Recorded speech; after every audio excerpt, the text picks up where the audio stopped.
Thank you for joining us once again. This is Street Giants podcast. We are recording an emergency podcast in reaction to the current election that is ongoing. We say ongoing because the voting has ended, but the collation is still going on. And obviously, until a winner is declared, we cannot say the election is completed. Some people even argue that even after the winner is announced, the fact that they may still go to court and challenge the results of the election. Maybe the election is still going on or whatever. But at the same time, we feel like it is important for us to share our views on the things that we have seen, correct some misconceptions that we've heard, and just carry you, our listeners, along with what is going on and how we feel about it. One way or the other, through your own reactions in the comments, you can correct us, you can enlighten us on things that we are not clear on too, that you think we are wrong on. It's supposed to be an open conversation, but at the same time, we still have to share our views on what we are seeing right now. As a matter of fact, while we're recording, the INEC chairman is actually making a statement, so we expect that sooner rather than later, he will be announcing the result of the election and the winner. So let's jump in. Ade, with me, as usual, Ade is here with me and Dayo is here with me. Ade, what is your own reaction to the voting patterns? Especially how people voted?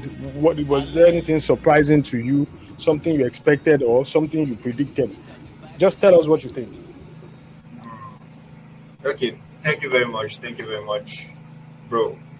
Many blessings. I think one of the first issue, or should I say one of the first things that affected people, was the fact that there was an announcement of papers. And then the idea behind here gave us that we will be running an electronic vote. Only for us to get to polling units and then realize that we would actually be having the old traditional voting. But the usefulness of papers is to make sure that there isn't a means of over voting. So papers basically came to regulate and have a proper numbering of people who were voting. So I think the issue there was that people felt papers was an introduction to electrical voting in Nigeria, but in reality, papers just came to regulate to make sure that the actual numbers of voters was gotten, so we won't have a fraudulent means of electoral. Like getting an actual accreditation number. Yes. So per unit, you could tell how many people actually came and voted, instead of just saying that we have this number of people that came up, and then it could have been possible that they were actually not up to that. So papers actually regulated the numbers. And also, I think papers is also enlightening us to know that at this very particular age now, one of the things we should actually do is number the amount of people in the nation. Because papers have shown that we are not actually as much as we claim we are. But then I feel like you have to consider the fact of or the percentage of people that actually collected their PVC and those who actually went to vote. Yes. So that means people, the minors too. There are minors that were counted by the census board and couldn't vote too. The addition to the population to mean. So I guess we cannot verify our country's population based on those who actually voted in the election. Yeah, that's true. But I guess like the point that you're making is that at least, unlike in previous elections, that they will just cook up numbers based on registered candidates, voters. Now we have a accreditation list. So the fact that 100 people are registered in Surulere doesn't mean that on the day of the election, all 100 people showed up. Yes. So with Beavers, we can know exactly how many people showed up. Yes. When you voted, did you use the Beavers machine? How did it work, if you did? Yes. It was just for accreditation to notify that I was part of the people that voted. Okay. So how long did the process take you? It was instant, actually. The only issue, or should I say, the only delay that could have came up was the fact that there was just one Beavers machine, so there was just one person operating it as my unit. But my unit wasn't a large unit.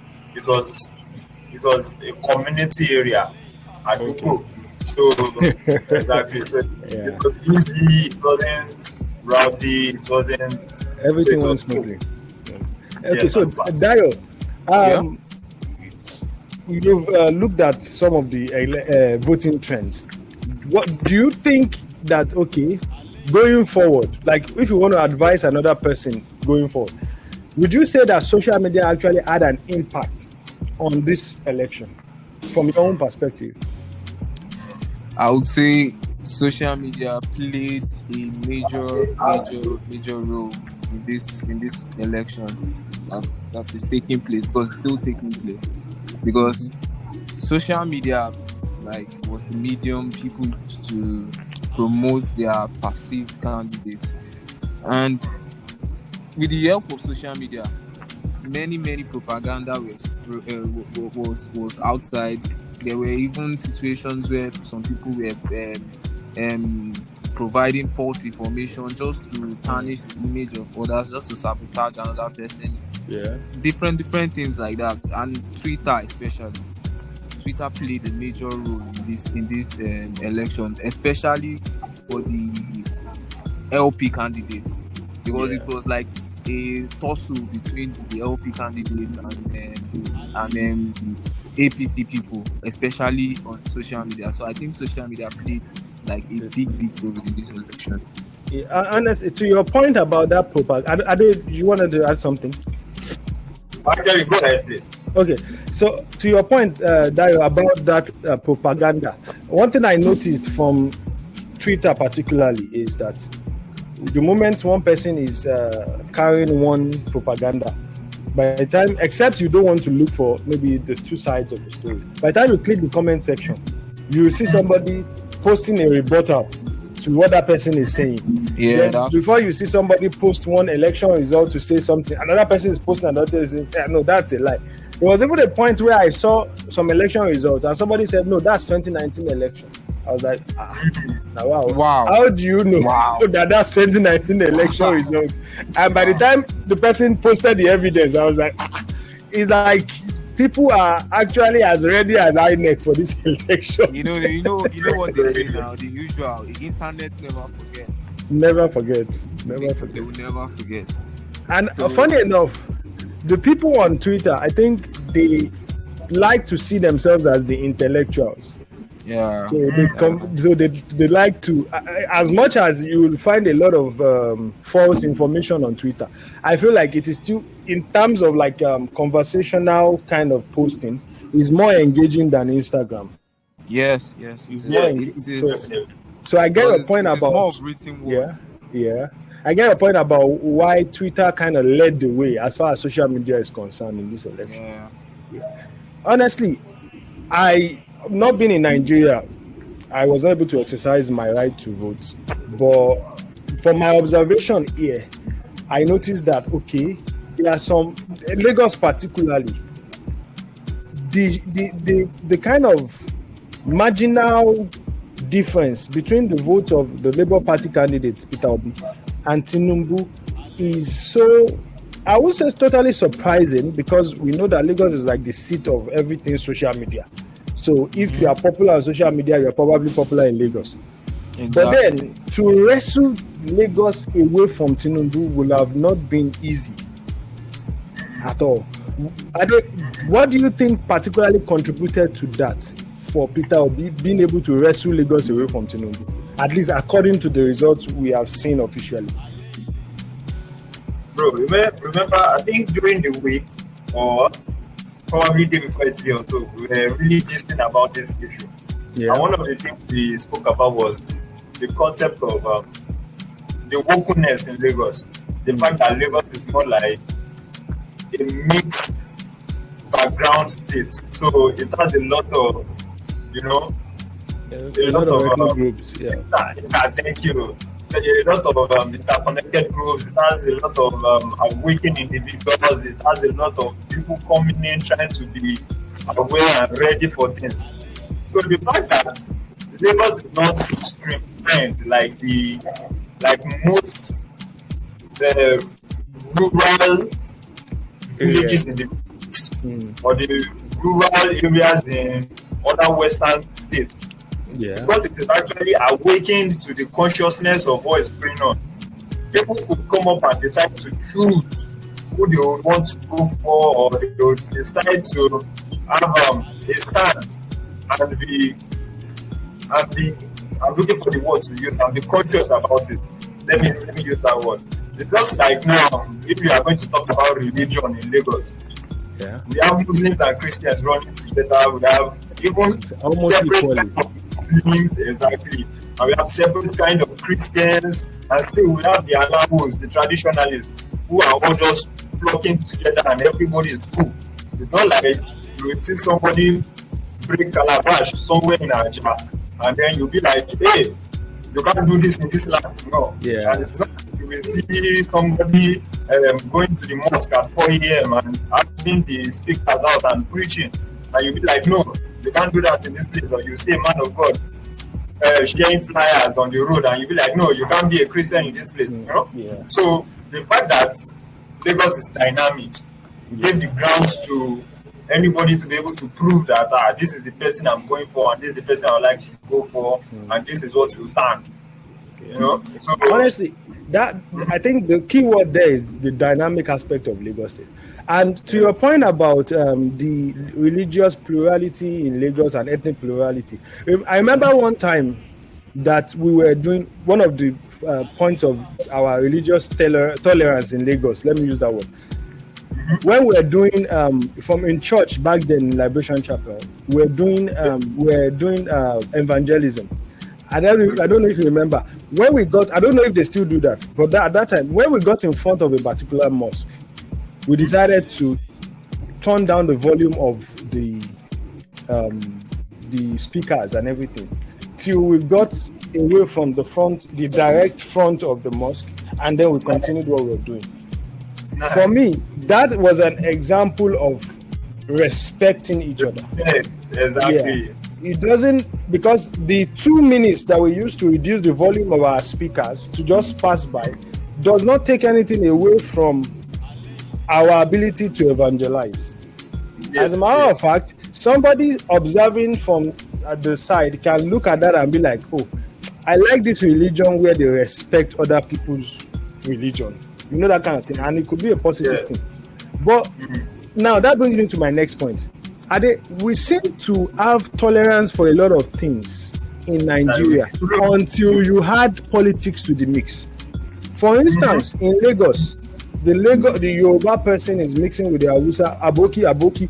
We don't say aboki to insult. We say aboki to say my. You know, it means my friend. So aboki malam. You know, that kind of thing. You see Igbo, you say, nah man, what's up? You know, that kind of thing. It is a statement you say in form of endearment towards that person. One name, I know one name is my person, so I can say it to a friend of mine who is Igbo. You know, that kind of thing. But then suddenly, if you throw politics into it, everything incinerates, and before you know it, the Yoruba person is a bigot, the Igbo person is a bigot. The northern person everybody becomes a bigot. And I don't even know if I'm pronouncing the word well, bigot or whatever it is. I don't why do you think this is the case though? Bro, in this case where everybody is forming awareness and everybody is suddenly woke, in this case, it's simply because we are having a reality that is dawning on us that has always been there.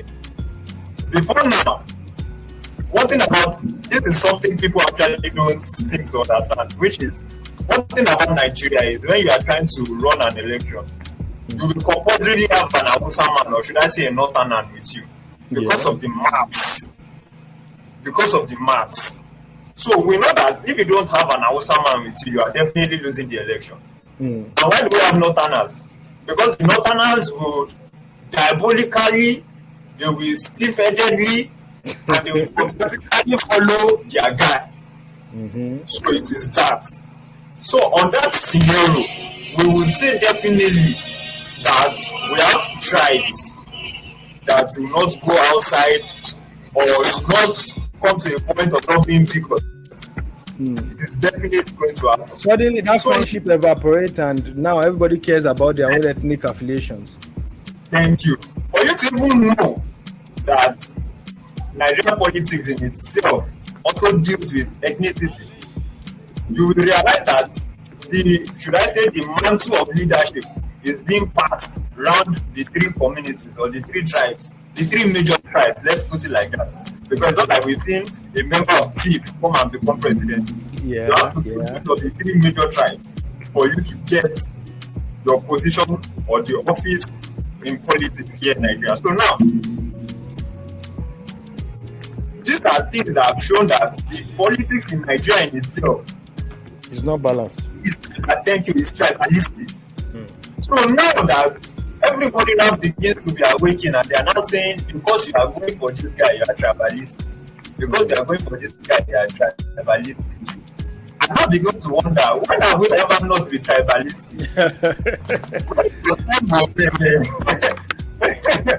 When it's on time of good luck, a lot of Igbos went for good luck. That time we were not tribalistic. Yeah. When it was time for Peter Obi now, and you know the funny thing is, a lot of Yoruba awakened, what they call it, a lot of Yoruba awakened people, a lot of Yoruba youth, in protest against the already established government went for Peter Obi. In that sense, we had a whole mass of Yorubas going for Peter Obi. Why? One of the reasons why he won Lagos. Yeah. Because And definitely, I don't think it's only the Igbo population in Lagos that voted him. Thank you. And it gives no sense. Practically every Igbo, let's not say all Igbos, but practically every Igbo went for Peter Obi. And you will tell me that the Yorubas are tribalistic on this area. Yeah. Let me hear. Let me hear Dio's opinion. Dio, you're with us, right? Yeah, I'm with you. Yeah. So, okay, look at the current voting pattern. To at this point, at the end of the day, one thing you cannot say about Yoruba people, especially in Lagos, is that we voted based on tribe or ethnic affiliation. What would you say about the fact that majority of the votes, like a very large majority of the votes in the East, went to Peter Obi, and a very large majority of the votes in the North went to Atiku? Yet we are saying that our generation, our youths, are woke. Are the youths only in Lagos? That's my question for you, Jairo. What happened to the youths in the North?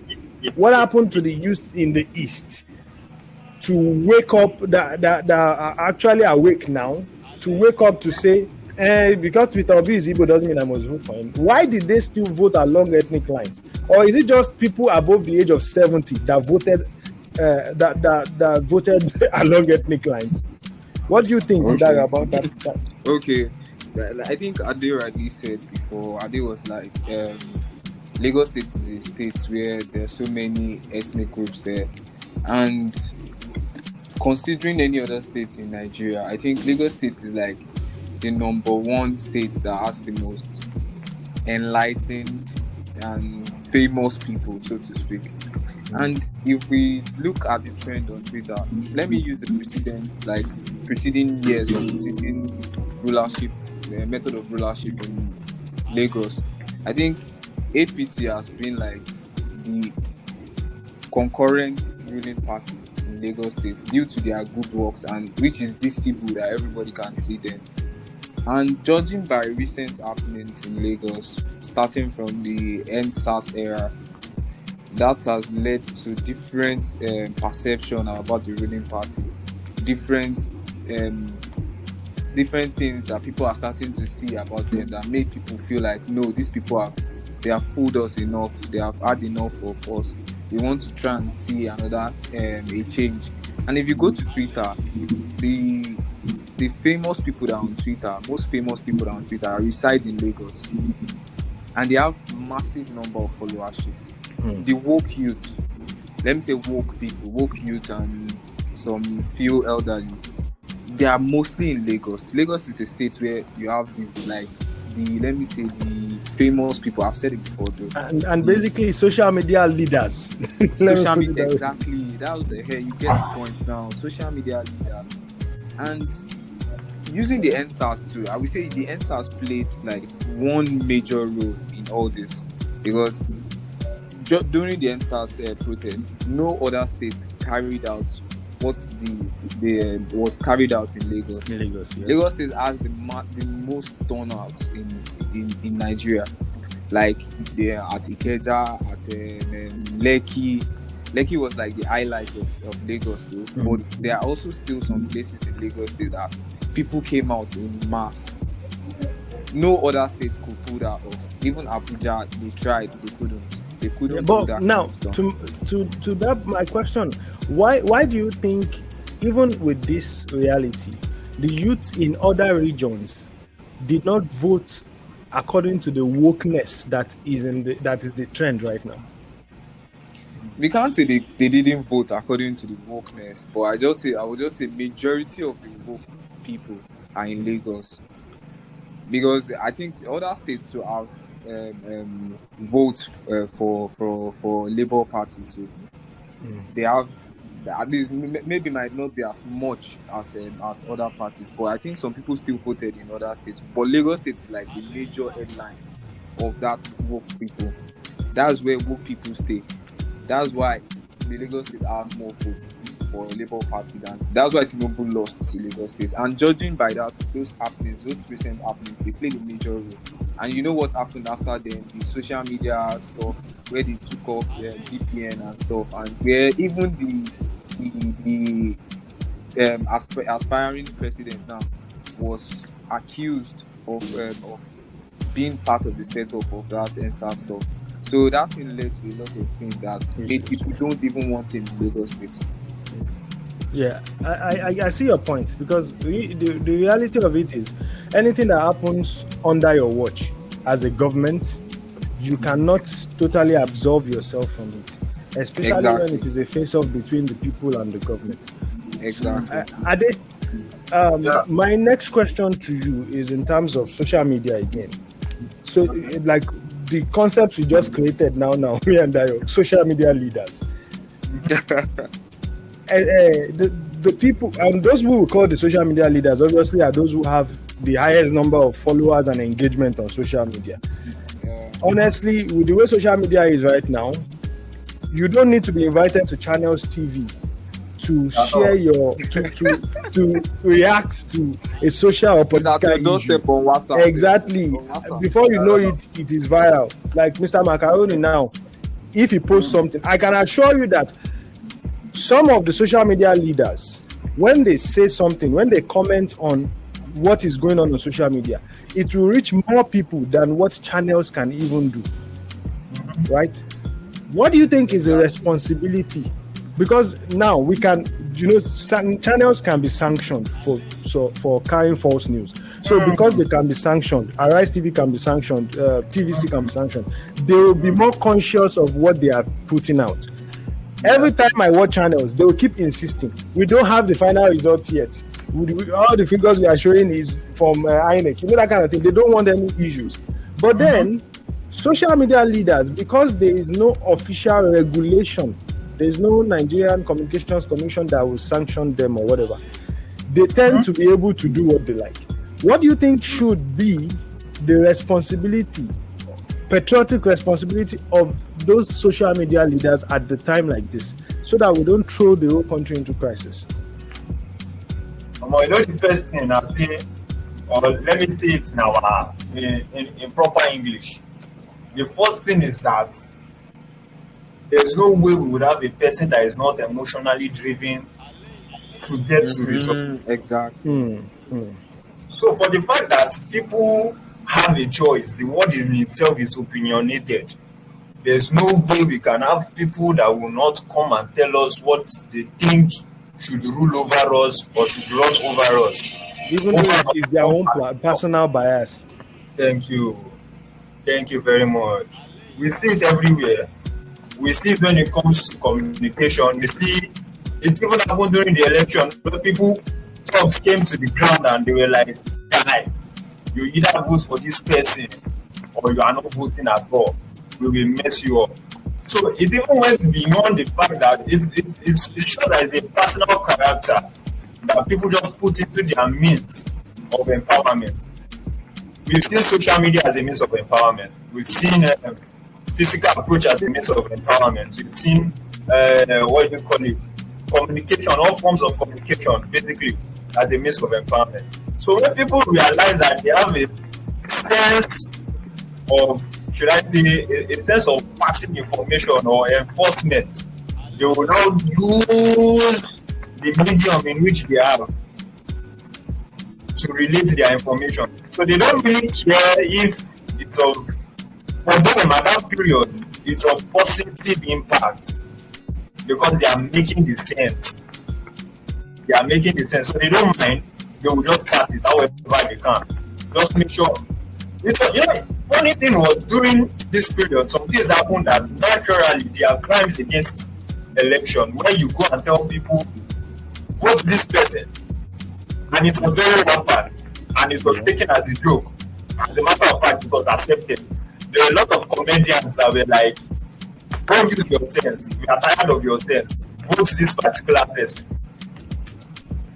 We had pastors who were like, okay, this is the person you have to vote for.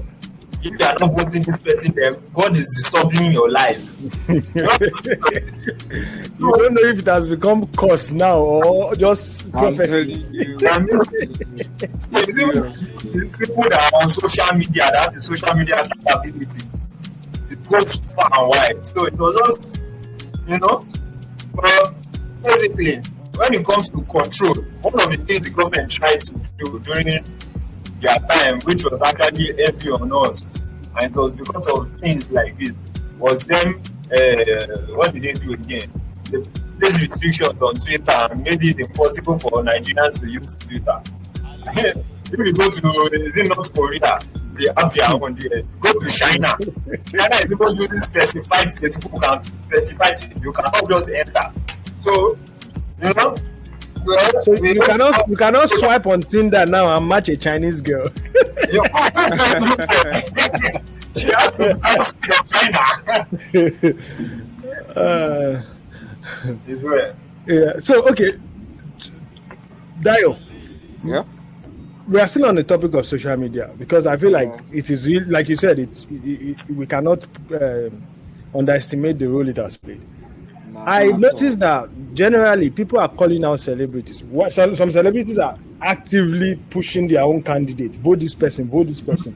Mm-hmm. For me, I feel like some of them are doing it because, who is the most popular on social media? I don't want to be on the wrong side of social media history. Let me just join. Obedient. And I feel like some are like, you know what, I don't care.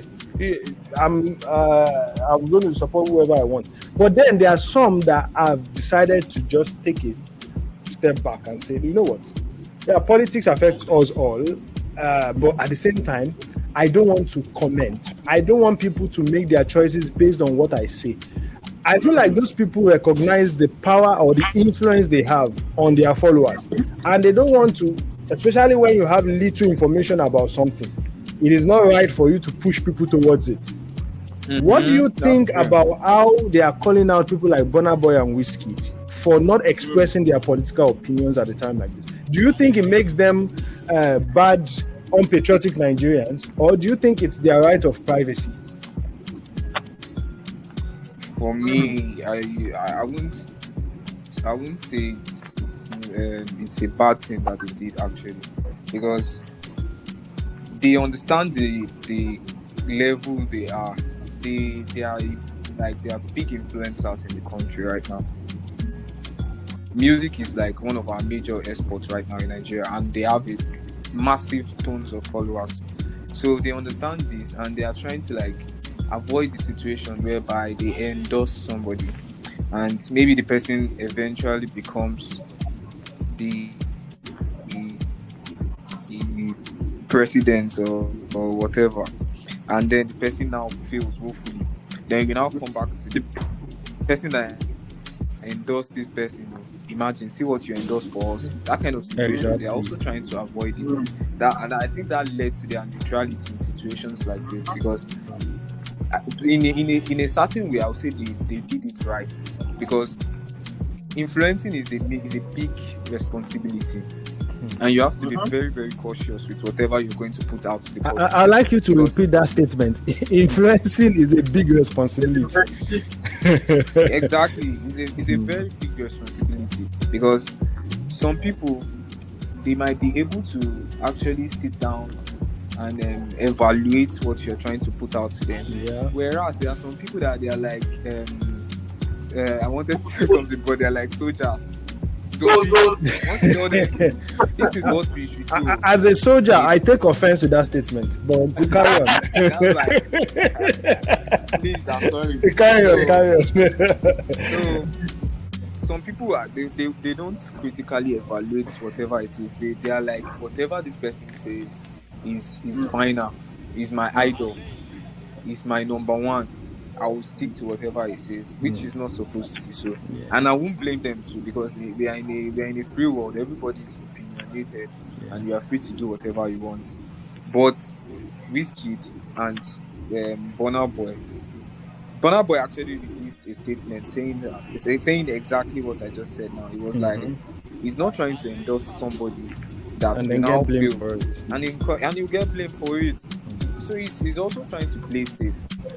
He has done this bit by using his music to tell the world about what is going on in Nigeria and Africa, and he has and I think he has done very well. Also, Wizkid too, they have done very well. Davido, the likes, they've done very well by selling our music to the world, Yeah, they telling put them what's Nigeria on going the on map. in the country.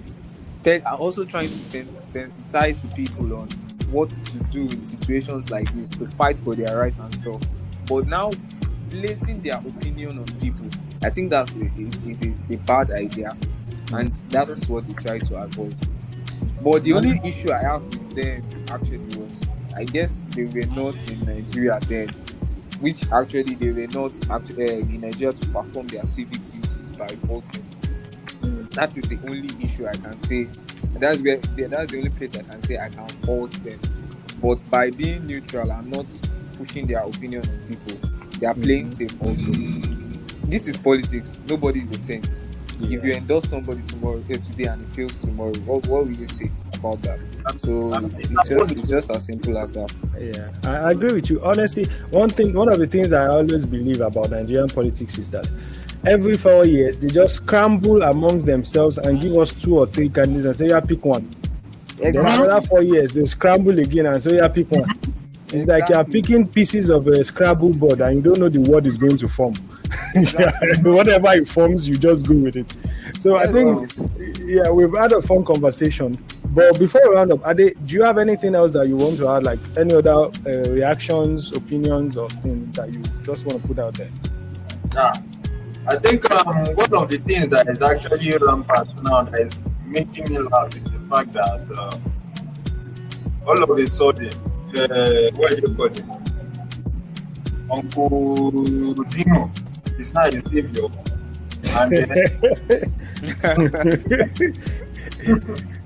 And no, if you sorry to cut you. If you consider social media, Dino's picture will be on the next currency we print.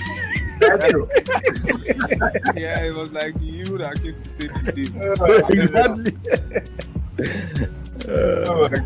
So He's it's just supposed to be funny. on Nigeria's next Marvel DC comic book. Exactly. Superhero. So Give this man a cape. you I'm telling actually you, watch. not all heroes wear capes. Some wear givenchy. Wear capes. Some of them wear. What did he wear? Is it Givenchy? Or what did he wear? Yeah, exactly. Nice one.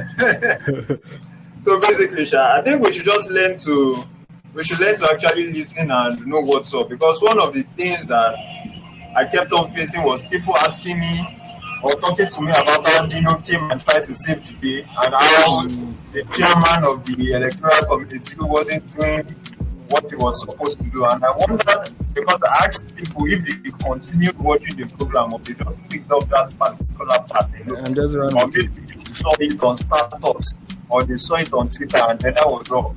You know, people don't know how to follow up and investigate matters. So it's well, Sha. I just feel people should pick up actually being awakened apart from the wokeness concept. Yeah. They should actually pick up being awakened. Just like the way Panky W was voted out after he was forced to take up that position. So somebody said the guy that even won the election wasn't as active as Banky. Allegedly. He didn't even do poster. Oh no, I feel so bad for that guy. Yeah. Okay. It's politics. Yeah. So for me, what I generally think is, we are citizens of Nigeria, as private citizens, as responsible citizens. It is our duty to educate ourselves on our politics. I posted something on my WhatsApp. I said, maybe they should make PO 101 a general studies course for everybody in university now, because I feel like you see people that you expect that they are university graduates that are reposting things that you expect that SS1 civic education students should not say. Oh no. It is political education in this country starts when INEC says let's register for election, and then you start hearing our quote unquote social media leaders collect your PVC. That is not all political education is. Collect your PVC is not the complete political education. Go and vote is not the complete political education that we can push out as people. Part of political education, because it's almost every year we do elections in this country now, because if they are not doing in one state, they are doing in another state, because everything is scattered. For federal election, it's every 4 years, but then you can see maybe a governor that was removed, like Osun State that was done last year. So it's a going concern. It's not just 4 years game. No. The reality is that there are a lot of things. You talk about the Electoral Act. A lot of Nigerians, a lot of young people can tell you more about Big Brother Nigeria than the Nigerian Electoral Act. And they are forming social media political activists. A lot of people don't understand the interpretation of two-third majority, 25% in two-third majority. That one took a whole day's debate on Twitter yesterday. This election actually educated me on so many things that I never knew before. So you are very, very correct is what you're saying. And it is, we can't wait for NTA. Nobody watches NTA anymore that wants to tell us about Electoral Act. Government is passing laws every day. How much time are you devoting to get familiar with at least the part of it that concerns you? A lot of people don't know the social media laws that are relevant in this country. A lot of people, until somebody now actually takes them to court and they are like, oh, so there's a law against what I did. Most people don't know, and then you use your phone every day. Nobody knows it all, obviously, but it is our duty. It is not just our duty to participate in election. Part of participating in election is getting to know about the system. If you want to go and play sports bet, you know what the odds are. You know the thing of go and whatever. You learn the rules and you apply yourself. You know when you win. You know when the ticket has spoiled. You should know when the ticket of your polling unit has spoiled too for your party. If you know the laws. If you hear that there is overvoting in your polling unit, you should know that that ticket has spoiled. That polling unit is going to be cancelled. This should be bread and butter for you if you say you are participating in election. You shouldn't be overnight political analyst that only remembers that he went to Unilag to study political science because an election is going on. And then you start yarning nonsense on social media and riling up people and reposting rubbish. I feel like we should do better as citizens. It doesn't matter who wins. Last, whoever wins. No, we know they run go anywhere. If you run, you know if you carry on your family, go. That's in reality. You will still have people in Nigeria that are your friends or your relatives. That if something happens to, it will affect you directly or indirectly. So the reality, and that is why even Nigerians in diaspora are concerned about this election. Because we cannot say that, it doesn't concern us. The value they place on us as people in this country, in our diaspora, is derived from the value of the country we are coming from.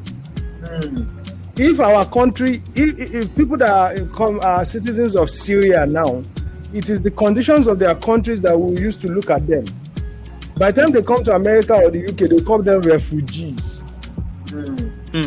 Now we are called tourists in America, right? We are called those fancy names. God forbid there is war in Nigeria. We will become refugees. Nobody wants that. Exactly. And so, and this goes to social media leaders too. Before you go and put something out there, before you say INEC is rigging, verify. Understand the Electoral Act. Ask questions. If you have a lawyer that you can call to say Egbo, kini, ask questions, know the right thing, and then so that, because whether you like it or not, you can say is my opinion. The moment you have 1,000 followers plus, it is not just your opinion anymore. You are an influencer. Yeah. You are a leader in the community, and you must act like one. If you don't want to be a leader, delete your social media. Don't influence people's lives, because invariably you are, and you cannot even say you don't care, because your popularity, your value in society, you are deriving it from your popularity on social media. That's true. The fact that you are relevant is because you are popular on social media. So you cannot suddenly say you don't care about people on social media. You just said your mind. The moment you have followers, people that interact with you, people that you can influence. When brands start coming to you to say, influence people to buy this product, that means that you have power, and you must use that power responsibly. Yeah. That is my own submission. Dario, I don't know if you have any other thing to add. Can I just quickly say something? Yeah. I actually had like a similar conversation with a friend today, because I noticed this post on WhatsApp recently. Like, they are always inciting like violence and stuff, and I had to like chat to him like, what are you trying to like promote? What are you trying to tell people? Because then he actually gave me a reason that somebody from another tribe, I don't want to be tribalistic here, said some hurtful words to him. So he's trying to get back at that person. That was why he was blowing hot on social media, on WhatsApp. I made him realize that if you want to get back at the person, maybe you can do that privately, but putting it on your status where you have people that are not even concerned about what is going on, or that are voting with their conscience and all, but you're calling them bastards. You're calling them I don't want to use that F words again. You're calling them bad names. It shouldn't be so. You don't even know who is watching your status, and exactly. Maybe you are tarnishing an image already, or you are even breaking relationships, stuff like that. We should try as much to avoid situations like that. Let us just try to. You don't know who is screenshotting your WhatsApp status. Where they will say Yoruba boycott. Yeah, this one. Actually, what somebody sent to him was that he can't believe his level of education and the way he went to school was actually a waste. Imagine the because of his choice of candidate. Because of his choice of candidate. School is done with. It starts with that. So you can understand that kind of thing. So we should try as much as possible to limit the kind of words we use on social media. Some people are not voting for LP because of religion or because of this thing. They just want change. Some people might be doing it for real. So every human is biased in a way. That is one thing we should not also hide from. Yeah, politics is a game of interest. You align yourself to where you feel like your interest is being served. Yes, we are all biased one way or the other. Yes, so we should try as much as possible not to think because I'm thinking this way, you are thinking the other way. You are not right, or you are not sound upstairs. This is one thing that we should try to correct, and we should not even use this as an opportunity to break relationships. Relationships that can be meaningful in the nearest future. Yeah. You don't know your helper. Anything can happen. So yeah, that's true. Even that You might be obedient and obey is not your helper. Exactly. At the end of the day, these people will shake hands. Yeah. The loser and the winner, the runner-up and the winner, they will shake hands and be happy and live merry. And it will shock you that they will end up in the same party in the next election. I want to say, very, very possible. Very, very possible. So then you fought with your neighbor. What will you say? So please, let us. Some people right now in their compound, they can't sleep with two eyes closed because of the things they said to their neighbor because of this election. You can imagine. So let us promote one Nigeria. Let us believe that this is one thing that other civilized countries are learning to adopt.